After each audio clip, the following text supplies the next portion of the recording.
Shalom Bapak Ibu Saudara sekalian. Sebelum mendengarkan renungan malam hari ini, mari kita tundukkan kepala, kita bersatu dalam doa. Bapa yang maha baik, di penghujung malam hari ini, sebelum kami beranjak untuk beristirahat, kami rindu disapa oleh firman Tuhan yang akan menjadi penguatan buat kami setelah kami menjalani aktivitas kami di sepanjang hari ini. Berfirmanlah untuk kami ya Allah, karena kami siap untuk mendengar. Dalam nama Yesus kami berdoa. Amin.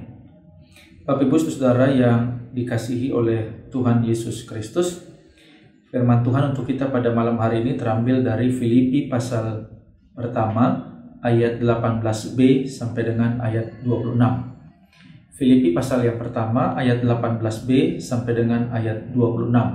Demikian bunyi firman Tuhan. Tentang hal itu aku bersuka cita, dan aku akan tetap bersuka cita, karena aku tahu bahwa kesudahan semuanya ini ialah keselamatanku oleh doamu dan pertolongan Roh Yesus Kristus. Sebab yang sangat kurindukan dan kuharapkan ialah bahwa aku dalam segala hal tidak akan beroleh malu, melainkan seperti sedia kala. Demikian pun sekarang, Kristus dengan nyata dimuliakan dalam tubuhku, baik oleh hidupku maupun oleh matiku. Karena bagiku hidup adalah Kristus dan mati adalah keuntungan. Tetapi jika aku harus hidup di dunia ini, itu berarti bagiku bekerja memberi buah. Jadi mana yang harus kupilih? Aku tidak tahu. Aku didesak dari dua pihak. Aku ingin pergi dan diam bersama-sama dengan Kristus. Itu memang jauh lebih baik. Tetapi lebih perlu untuk tinggal di dunia ini karena kamu. Dan dalam keyakinan ini, taulah aku akan tinggal dan akan bersama-sama lagi dengan kamu sekalian, supaya kamu makin maju dan bersuka cita dalam iman, sehingga kemegahanmu dalam Kristus Yesus makin bertambah karena aku, apabila aku kembali kepadamu. Bapak Ibu Saudaraku yang dikasihi oleh Tuhan Yesus Kristus, dan tema renungan malam pada hari ini adalah untungnya kematian. Nah, Bapak Ibu Saudaraku yang dikasihi oleh Tuhan, banyak orang yang beranggapan bahwa hidup yang dijalani di tengah-tengah dunia ini hanyalah untuk dirinya sendiri. Mungkin hal ini tidak pernah diungkapkan dengan kata-kata. Saya hanya hidup untuk diri saya. Sangat jarang orang mengucapkan itu dengan kata-kata. Tapi justru hal itu bisa terlihat dari sikap dan perbuatannya. Kekuatan yang dia miliki, waktu, kemampuannya, kompetensi yang dia miliki, semuanya hanya digunakan untuk kepentingan pribadi.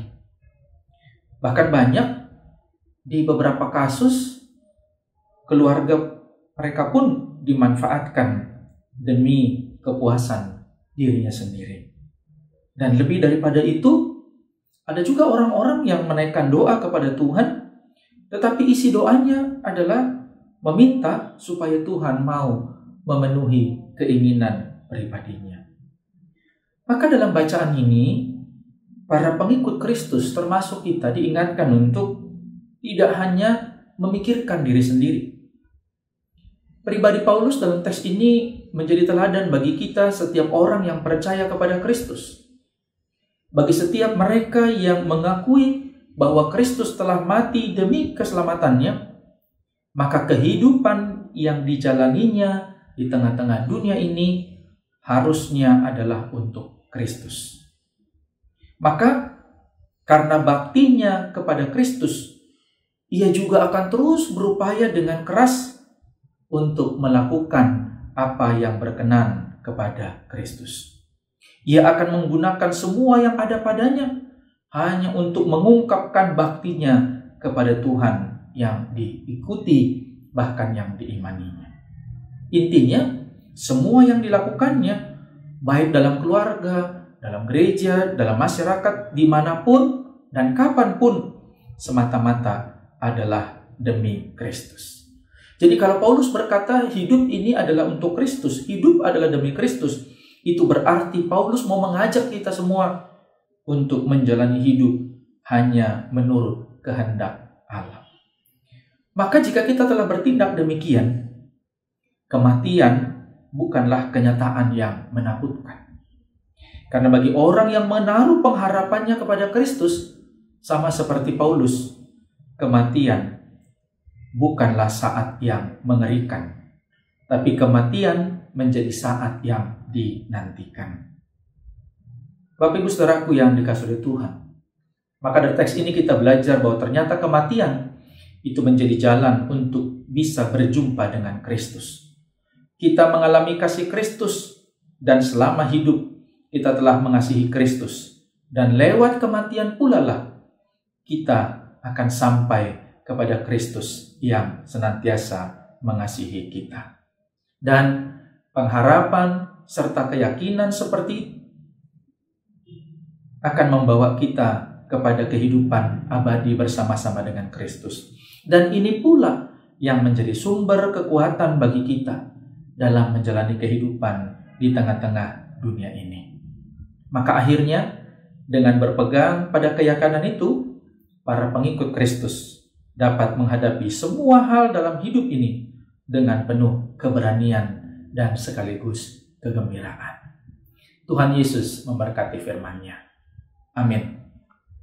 Mari kita berdoa. Kami bersyukur dan berterima kasih Tuhan untuk waktu kesempatan yang Tuhan berikan buat kami.